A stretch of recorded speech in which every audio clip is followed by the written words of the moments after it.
Assalamualaikum warahmatullahi wabarakatuh. Selamat pagi anak-anak sekalian. Kita berjumpa lagi dalam pembelajaran IPA kelas 9. Kali ini dengan materi yaitu gaya Lorentz dan induksi elektromagnetik. Untuk mengawali pembelajaran kita kali ini, mari kita bersama-sama kita awali dengan berdoa terlebih dahulu. Berdoa, mulai.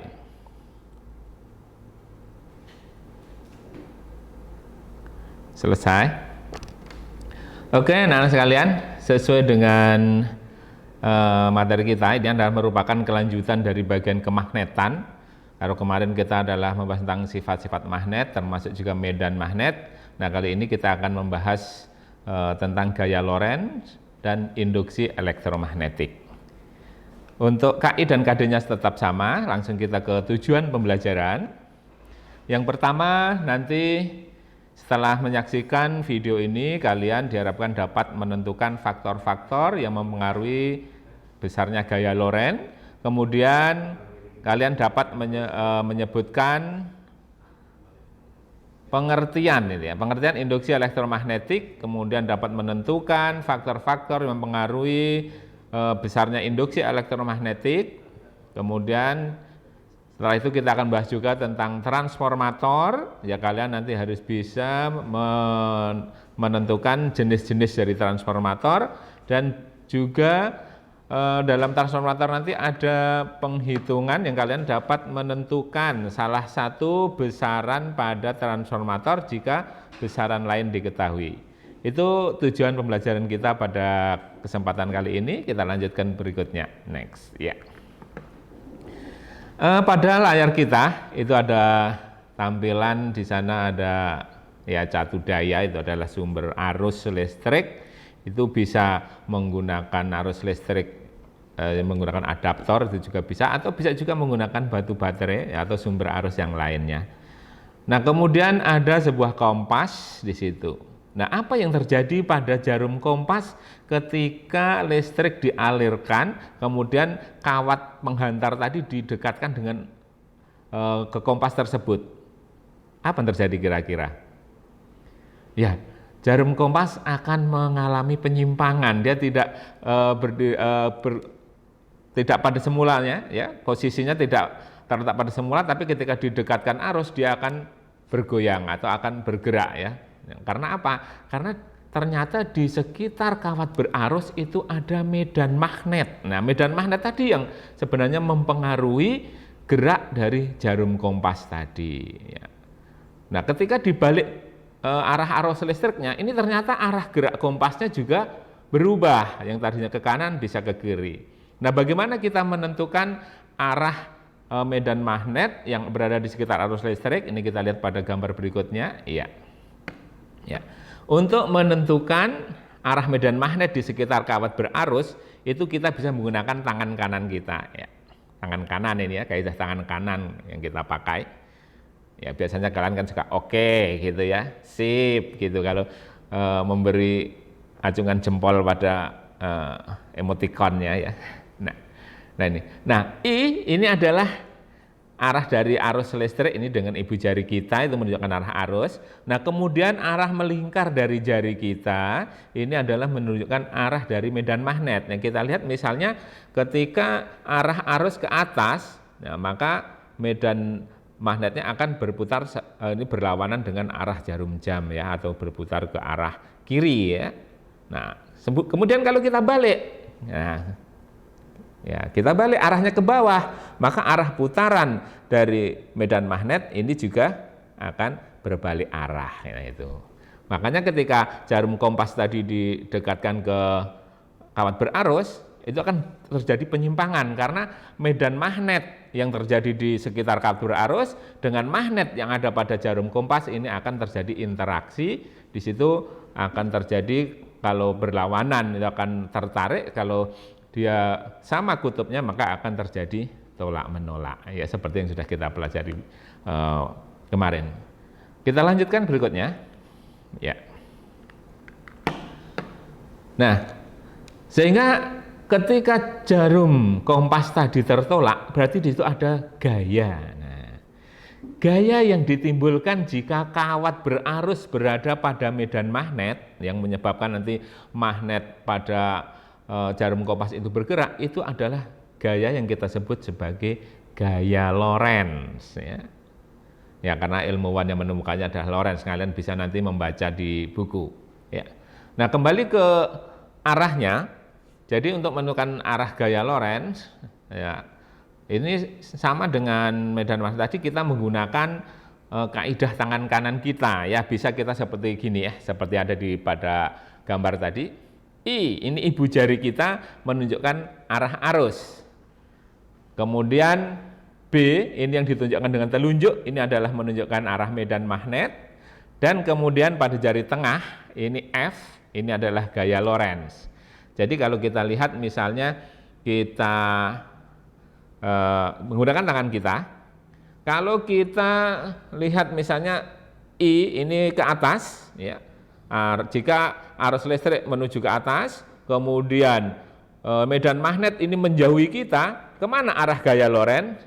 Ini gaya Lorentz akan ditunjukkan dengan jari tengah, berarti gaya Lorentz arahnya ke kiri. Kemudian kalau kita balik, ya kita arah ke sana misalnya. Arah arus ke kanan, medan magnet menjauhi kita, kemana arah gaya Lorentz? Ya, gaya Lorentz ini yang tengah ini, ya berarti dia akan ke atas ya. Jadi kalian bisa nanti memainkan, kalau ketemu soal siapkan tangan kanan kalian yang antara ibu jari, telunjuk dan jari tengah ini akan saling tegak lurus ya, membentuk sudut 90 derajat semuanya masing-masing. Nah, nanti dengan kaidah tangan kanan itu bisa, atau bisa juga kita menggunakan tangan kanan kita tanpa begitu, tapi kita buat telapak tangan tertengadah gini ya, bisa.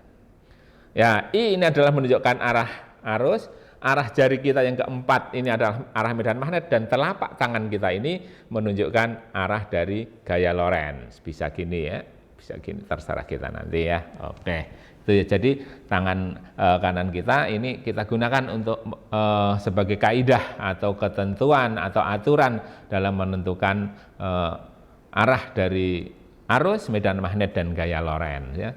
Ya, jadi tidak sia-sia kita punya tangan kanan kita ini ya. Jadi gunanya banyak di situ. Salah satunya adalah untuk menentukan arah gaya tadi. Next, lanjut berikutnya. Nah, ini adalah percobaan gaya Lorentz ya. Di gambar ini kita lihat ada, kalian bisa juga melihat di buku ada ini. Ya. Di bawah itu adalah alasnya. Ini kita bisa menggunakan triplek, bisa juga mungkin kertas, bisa juga kardus, ini bisa. Kemudian ini ada batang penyangga, ya kita bisa menggunakan kayu juga bisa, mungkin pakai plastik juga bisa. Kemudian ini ada baterai, ya. Baterai, kemudian ini ada kawat, ya, yang dibuat lilitan. Di sini ya, antara kutub positif dan negatif nanti disambungkan. Di sini dikasih aluminium foil ya, seperti ayunan ya. Di sini kalau kita lihat, kalau kalian lihat di taman, mungkin di tempat TK itu ada ayunan begini, kalian duduk di sini nanti di ayun-ayun. Nah, kemudian di bawahnya diletakkan magnet. Nah, ketika arus ini mengalir, berarti di sekitar kawat ini ada medan magnet. Dan ketika didekatkan magnet yang lain di sini, apa yang terjadi? Ini akan ada interaksi antara magnet dengan aluminium foil yang ada di sini. Apa kira-kira yang terjadi? Ya, ini akan bergerak seperti ayunan. Ya, jadi seperti ayunan gerak gini ya, gitu ya. Nah, ini yang menunjukkan di situ ada gaya yang menolaknya sehingga dia tertolak. Ya. Nah, sehingga di sini kita lihat. Ini dapat diamati nanti dari besarnya simpangan. Simpangan itu nanti kalau kelas 8 kalian pernah belajar tentang ayunan, getaran gitu ya. Getaran itu ada simpangannya ya, simpangan ya. Sehingga nanti membuat simpangan terbesar yang kita sebut amplitudo gitu ya. Ya, jadi simpangannya kalian amati dengan memanipulasi. Memanipulasi itu merubah-rubah Apanya yang dirubah? Nanti dari jumlah baterai. Baterainya mungkin pertama menggunakan 1, menggunakan 2, menggunakan 3. Bagaimana simpangan yang terjadi? Itu akan berbeda-beda. Ternyata semakin besar baterainya, semakin banyak baterainya, berarti kekuatan listriknya semakin besar, simpangannya juga akan semakin jauh gitu ya. Bisa juga dengan memanipulasi jumlah magnet yang digunakan. Magnetnya ini bisa kita ganti yang lebih besar atau mungkin jumlahnya ditambah, maka medan magnetnya akan semakin kuat. Dan di situ juga menunjukkan ternyata semakin besar medan magnetnya, di sini juga gaya Lorentz yang terjadi juga akan semakin besar, semakin kuat. Yang itu dikatakan sebagai berbanding lurus gitu ya.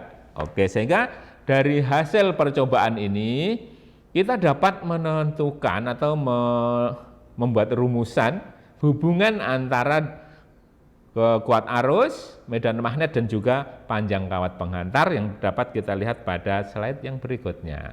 Iya. Ya ini. Ya, mungkin mudah ngapalnya. Untuk gaya Lorentz F sama dengan Bill gitu ya. Ya, B-nya apa? B-nya ini adalah medan magnet. Ya, kekuatan dari medan magnet ini untuk yang B. F-nya seperti biasa F force yang artinya adalah gaya. Dan di sini kadang ada nyebutnya di sini kasih huruf L kecil ya. Dan FL itu adalah gaya Lorentz ya. Tapi secara umum kita pakai F aja. Ini adalah menunjukkan gaya. Yang dalam hal ini kita tentang belajar gaya Lorentz. Satuannya apa? Satuannya sama dengan gaya yang lain yaitu Newton ya, seluruh gaya itu sama satuannya Newton. Kemudian B ini adalah medan magnet yang satuannya adalah Tesla. I ya, ini adalah lambang dari kuat arus ya, kuat arus listrik yang satuannya adalah ampere. Dan L ini ada yang menuliskan di buku lain mungkin menggunakan huruf L kecil gitu ya. Ini pakai L besar ini sama saja. Di situ yaitu panjang kawat ya. Mungkin dari kalau L-nya singkatan dari long gitu ya, artinya panjang. Panjang kawat berarus yang masuk ke dalam medan magnet. Jadi yang masuk dalam medan magnet panjang kawatnya berapa? Nah, ini satuannya dalam meter nanti. Kalau belum dalam meter ya kita ubah sesuai dengan rumus yang ada ya. Jadi semakin besar medan magnet, ini akan semakin besar juga gayanya. Semakin besar arusnya, gayanya juga akan semakin besar. Dan semakin panjang kawat penghantarnya, gaya juga akan semakin besar. Jadi berbanding lurus dengan kuat medan magnet, kuat arus listrik, dan juga panjang kawat. Ya. Oke, mungkin lebih jelasnya kita lihat contoh soalnya. Iya. Ya. Contoh soal. Ini ada dua nanti kita berikan. Ini yang pertama, sebuah kawat tembaga sepanjang 10 meter dialiri arus listrik sebesar 5 miliampere.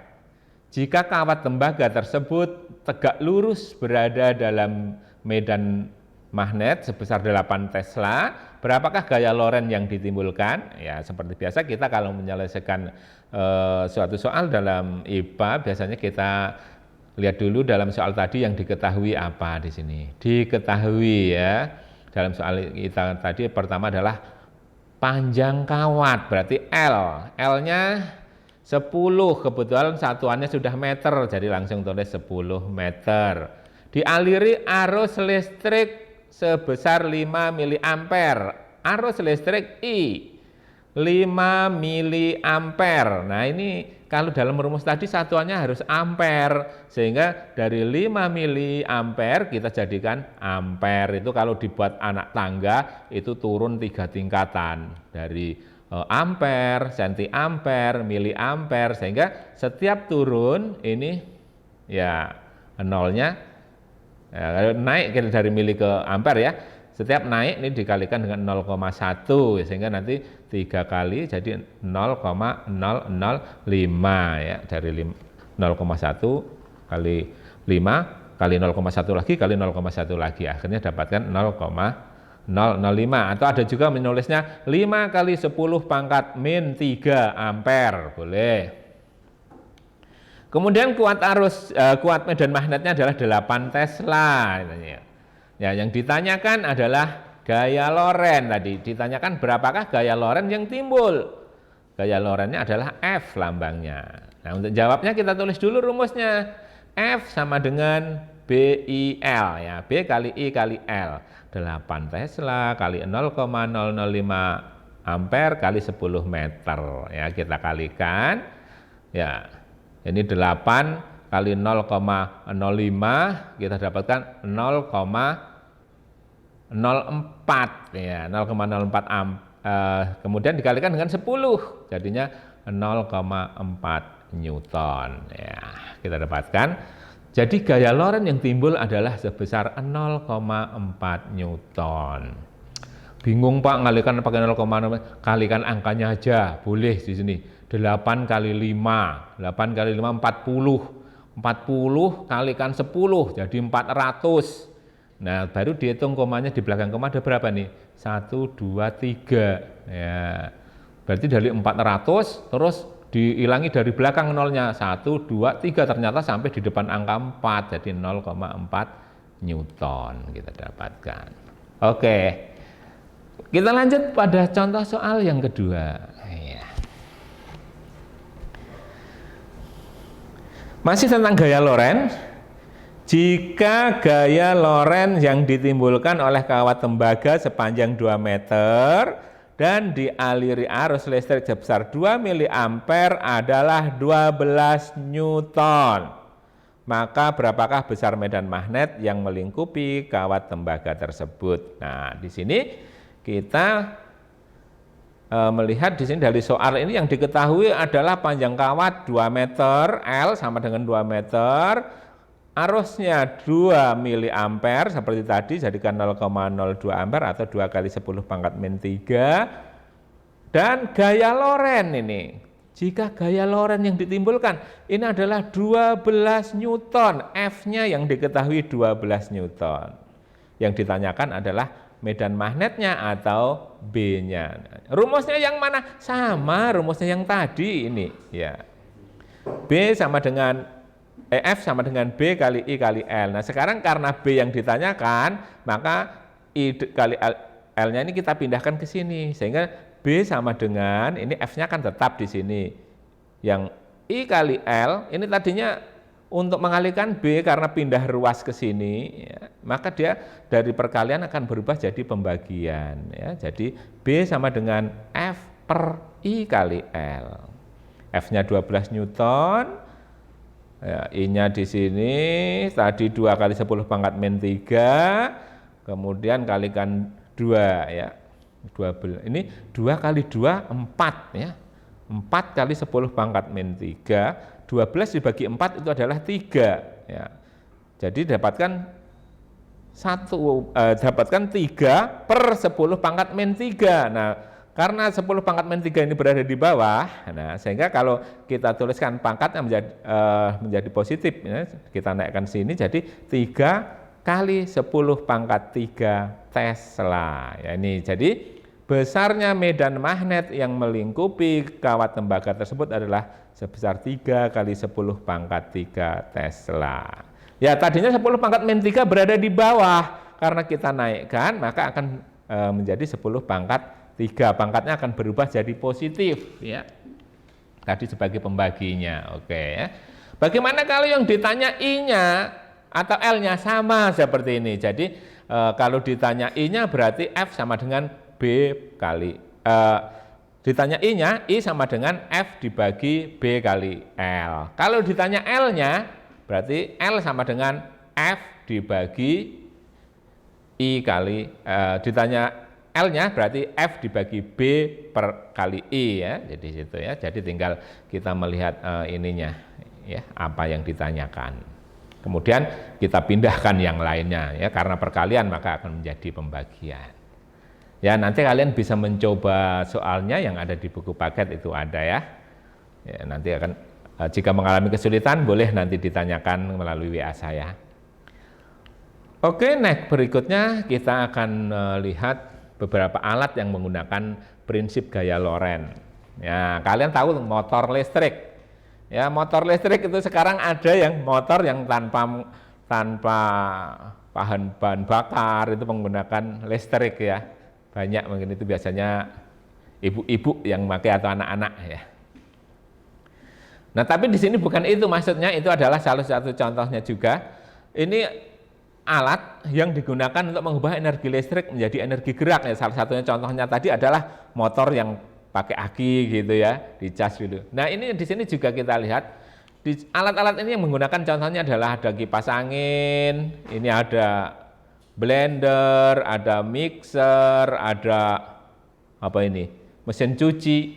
Nah, ini kalau kalian dulu di kelas 7 belajar tentang energi dan perubahannya, kalian bisa menyebutkan apa yang terjadi ketika kipas angin berputar. Perubahan energinya dari energi listrik menjadi energi gerak, ini juga listrik jadi gerak, ini juga listrik jadi gerak, yang ini juga. Ini adalah contoh perubahan energi listrik menjadi gerak. Nah, sebenarnya apa yang menyebabkan dia bisa berubah menjadi energi gerak?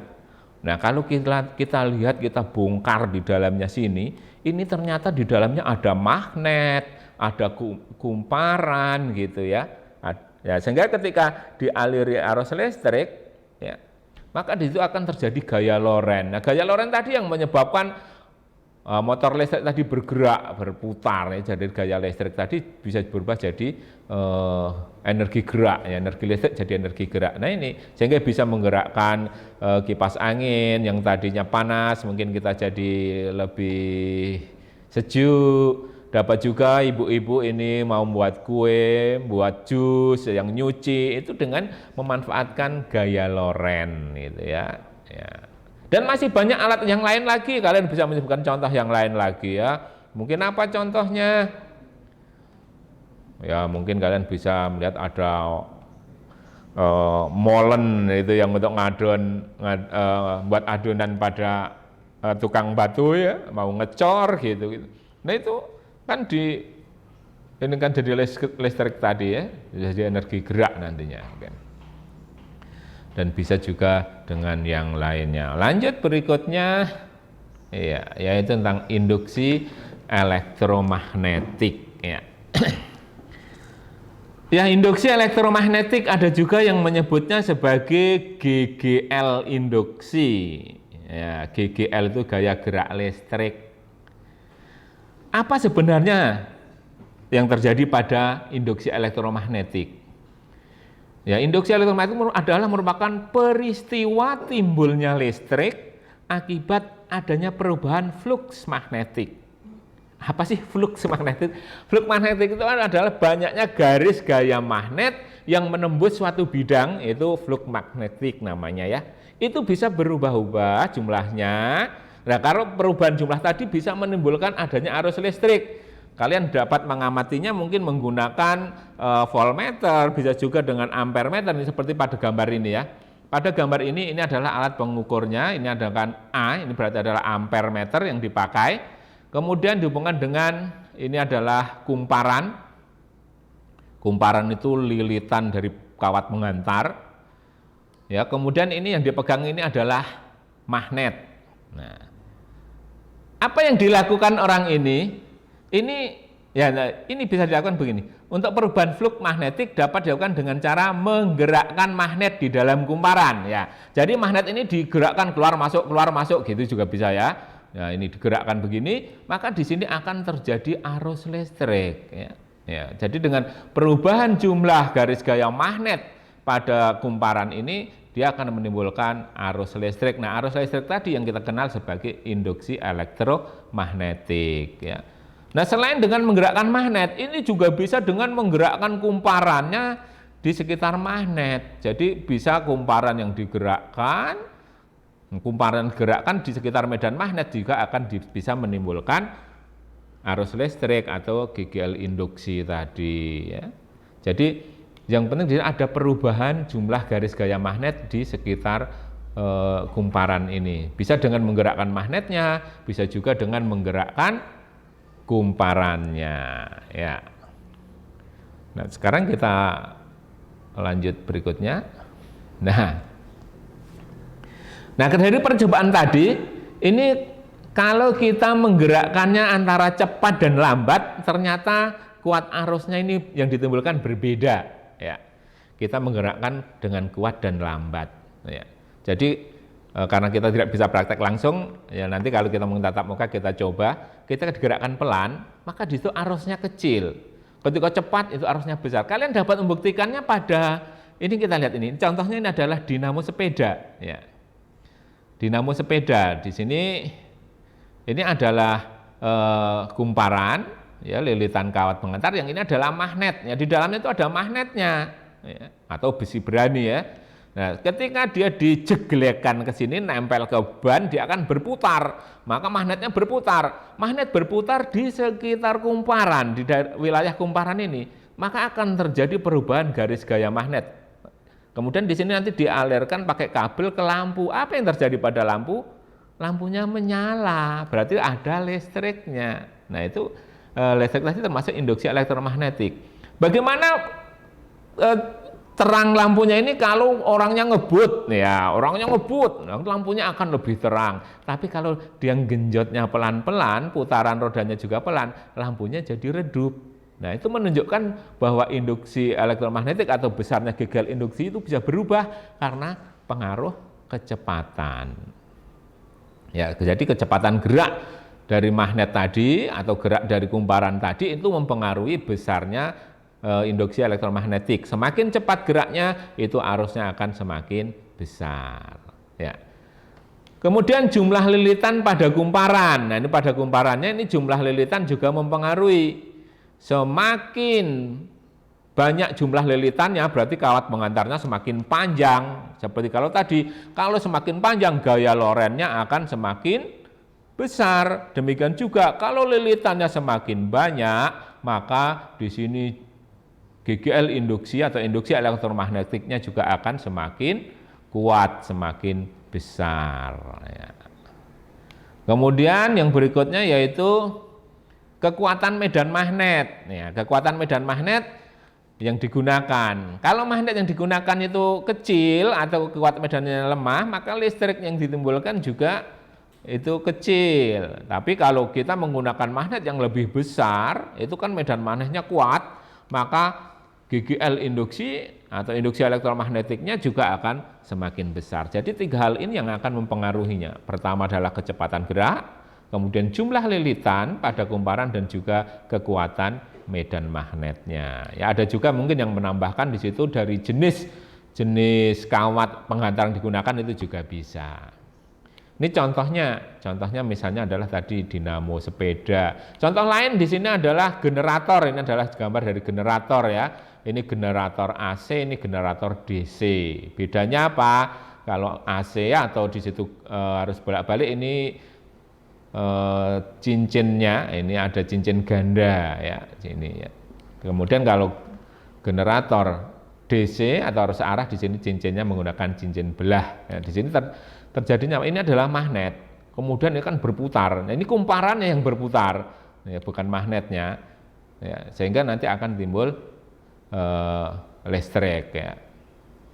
Ini juga, ya. Jadi di situ yang diputar adalah kumparannya.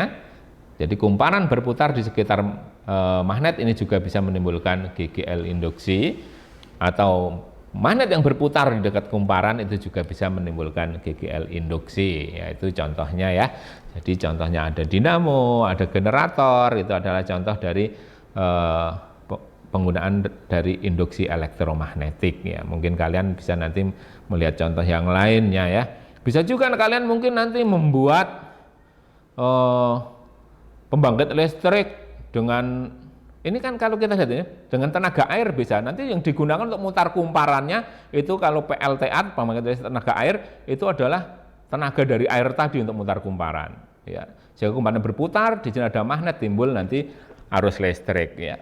Bisa juga mungkin menggunakan tenaga angin, ya, itu juga bisa dibuat kincir angin. Nah, itu kalau di Belanda mungkin, ya, di situ kita kenal dengan negeri kincir angin sana, itu digunakan untuk pembangkit listrik juga, ya. Mungkin kalau di daerah kita ini belum termanfaatkan. Sebenarnya di sini juga potensial untuk itu karena anginnya besar kita, ya.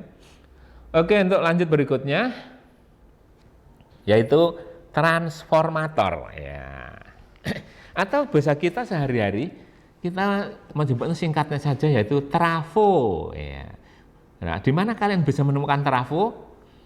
Ya biasanya di gardu listrik gitu ya, atau bisa mungkin di tiang listrik yang mau masuk ke rumah gitu ya. Itu ada trafo. Nah, tujuannya apa?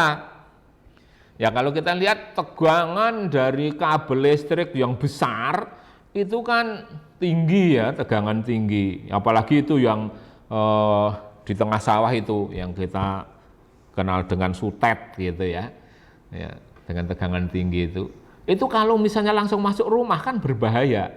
Nah sehingga perlu adanya trafo untuk menurunkan tegangan ya. Nah ternyata trafo ini fungsinya ada dua, ada yang fungsinya untuk menurunkan, ada juga untuk menaikkan ya. Sehingga nanti dibedakan, ada trafo step down ini untuk menurunkan, dan ada juga trafo step up ini untuk menaikkan. Nah sebenarnya trafo itu terbuat dari apa sih? Ini masih ada hubungannya juga dengan magnet dan kumparan. Ya jadi yang namanya trafo itu terdiri dari dua kumparan yang berbeda jumlah lilitannya. Nah ini jumlah lilitannya, ini untuk yang step down itu turun, ini pada kumparan primer namanya, yang untuk masuk listriknya ini primer, ada juga menyebutnya mungkin inputnya ya. Ya, ini kumparan primernya lilitannya lebih banyak dibandingkan pada kumparan sekunder. Nah, ini lilitan kawatnya. Ya. Yang dihubungkan nanti dengan inti besi. Nah, inti besi ini menghubungkan. Nah, sehingga nanti terjadi namanya trafo ya. Jadi arus masuk melalui sini, ini namanya nanti arus primer, keluar melalui sini namanya arus sekunder. Makanya ada lambang P, itu singkatan dari primer, S-nya adalah sekunder. Nah, kemudian ada trafo yang fungsinya untuk menurunkan tegangan, ini namanya menaikkan tegangan, namanya adalah step up. Up itu lebih tinggi gitu berarti ya. Nah, di sini bedanya, di sini pada primernya jumlah lilitannya lebih kecil dibandingkan lilitan pada kumparan sekundernya. Ya, jadi ini ya. Jadi ada hubungannya di sini. Untuk menaikkan tegangan, tegangannya jadi lebih tinggi, berarti lilitan di luar tadi harus lebih besar untuk yang sekundernya atau outputnya. Inputnya kecil, outputnya besar, itu namanya step up. Kalau inputnya besar, outputnya kecil, itu namanya step down, ya turun. Oke, nah bagaimana kalau kita lihat dalam bentuk rumusannya? Nah ini seperti ini. Ya jadi seperti kita lihat ini adalah transformator ideal. Ideal itu apa? Ya ideal itu sesuatu yang bagus ya, yang nah di sini ideal itu artinya bahwa energi yang masuk sama dengan energi yang keluar. Jadi W ini adalah energi ya. Energi primer sama dengan energi sekunder. Jadi energi yang masuk sama dengan energi keluar. Nah, sedangkan rumus energi kalau kita belajar tentang listrik adalah V kali I kali T ya. Jadi tegangan kali kuat arus dan T-nya adalah waktu ya. Sehingga bisa menghitung energi. Di semester 1 kalian bisa menghitung KWH ya gitu ya, KWH, sehingga nanti bisa menentukan berapa jumlah listrik yang harus dibayar. Nah dari sini kalau energi antara primer dan sekunder sama, ini kita lihat ya, kemudian waktunya ini kita coret, ya waktunya kita coret karena sama waktunya, sehingga nanti tinggal VP kali IP sama dengan VS kali IS. Nah atau ini adalah bisa juga kita buat namanya adalah perbandingan seperti pelajaran matematika di kelas 8 ya. Kalian pernah kan belajar kelas 8 tentang perbandingan, ini nanti dikalikan silang jadinya ya. Iya, jadi VP kali IP sama dengan VS kali IS. Nah, kalau dibuat perbandingan VP per VS sama dengan IS per IP gitu ya. Ya. Nah, maka dari ketiga besaran ini antara kuat arus, tegangan, dan jumlah lilitan, ini bisa kita buat suatu perbandingan tiga macam ini. IS per IP sama dengan VP per VS sama dengan NP per NS. Ini yang beda cuma I-nya ya. Kalau lainnya P-nya di atas semua, tapi kalau I-nya kebalik, S-nya yang di atas ya. Ini jangan lupa di sini. Nah, gimana ngitungnya kok kita ada 3 macam ini? Ya tergantung dari soalnya. Kalau soalnya nanti diketahui antara arus dan tegangan, berarti kita ambil yang 2 ini. Kalau diketahui antara arus dengan jumlah lilitan, berarti kita ambil IS per IP sama dengan NP per NS. Kalau diketahui jumlah tegangan dan jumlah lilitan, kita pakai yang ini ya, VP per VS sama dengan NP per NS. Jadi tergantung dari soalnya, karena ini adalah sama ya. Sama itu artinya ya tidak berbeda ya. Nah, keterangannya ini, WP adalah energi primer, WS energi sekunder, satuannya adalah J atau Joule. Itu adalah satuan untuk energi. IP dan IS ini sama seperti tadi, arus primer dan arus sekunder yang satuannya adalah ampere. NP dan NS ini tadi yang belum kita lihat, ini adalah jumlah lilitan ya. NP ini adalah lilitan pada kumparan primer, NS lilitan pada kumparan sekunder. Ini biasanya pakai ratusan atau ribuan jumlah lilitannya ya. Kemudian di sini VP per VS, V adalah tegangannya yaitu tegangan primer, VS adalah tegangan sekunder ya. Nanti kalian bisa menjinglenginya lagi di buku kalian ya. Lanjut. Ya. Ini ada efisiensi ya. Kenapa kok ada efisiensi? Karena pada prakteknya itu tidak ada trafo yang ideal, itu enggak ada. Karena di situ sebagian energi itu berubah nanti jadi energi kalor. Seperti kita lihat, misalnya kita menggunakan menyetel TV di rumah. Kalau disetel lama-lama, TV-nya akan terasa panas. Nah, padahal harusnya tidak kalau idealnya, tapi ada di situ panas karena sebagian energi listrik tidak diubah langsung jadi energi cahaya saja atau suara saja, tapi juga ada jadi energi panas. Lampu demikian juga, yang harusnya mengubah energi listrik jadi energi cahaya, tapi ternyata ada juga jadi energi kalor. Nah, sehingga di sini nanti perbandingan ya, perbandingan antara daya yang keluar dan daya yang masuk pada sebuah transformator, ini yang kita kenal sebagai efisiensi ya, bukan nama bis, bukan ya. Biasanya ada bis Jogja Cilacap, efisiensi ngebut itu ya biasanya. Ya ini ya. Jadi lambangnya ini seperti kalau huruf Jawa, kalian belajar bahasa Jawa ini yang taling ya. Ya, taling. Huruf yang bunyinya jadi no ya. Jadi E gitu ya. Ya, kalau pepet kan jadi E, ini E. Nah, jadi P ini adalah power, power itu adalah daya, power out. Ya, atau di situ nanti ada PS per PP atau P out per P input kali 100%. Nah itu nanti akan kita dapatkan efisiensi. Nah, kita lihat berikutnya, next, contoh soal. Klik ya. Contoh soal, ya kalian bisa melihatnya di situ, sebuah trafo diketahui jumlah lilitannya, nanti diketahui juga jumlah kuat arusnya ya. Nanti kalian ditanyakan, ada di situ mungkin tegangan primer atau sekunder yang ditanyakan ya, nanti kalian bisa lihat di buku itu. Kemudian nanti ditanyakan juga termasuk di situ jenis dari trafonya itu termasuk jenis yang mana. Nah, kalian lihat, kita lihat pada penyelesaiannya, next. Ya, penyelesaiannya ya kalian lihat, perhatikan hitungan tadi ya. Ya, sehingga nanti menggunakan VP per VS sama dengan NP per NS bisa, nanti masukkan angkanya. Nah, dalam perhitungan nanti akan ditemukan yang ditanyakan. Oke. Yang B demikian juga ya, sama soalnya seperti yang A, cuma beda yang ditanyakannya ya. Ya, kan ditanyakan adalah arus sekundernya. Nah, arus kalau dibandingkan tegangan atau dengan lilitan itu terbalik ya. Jadi kalau IS per IP itu sama dengan VP per VS atau NP per NS. Nah, kalian tinggal pilih nanti dari tegangan atau jumlah lilitan. Sehingga nanti akan ketemu IS-nya berapa. Nah, sekarang next berikutnya yaitu untuk efisiensi. Ya. Pada efisiensi, nah di situ kalian akan melihat P-nya, P out per P input ya. Jadi di situ VS kali IS dibagi VP kali IP kalikan 100%. ternyata didapatkan hasil yang sama ya. Karena persamaan tadi yang kita pakai untuk ngitung itu adalah rumus yang kita gunakan untuk transformator ideal ya. Transformator ideal berarti di situ efisiensinya 100% ya. Jadi sebenarnya tidak ada yang 100%. Nanti kalau kalian ketemu soal yang lainnya angkanya berbeda tidak 100%. Nah, sekarang kita lihat termasuk jenis yang mana.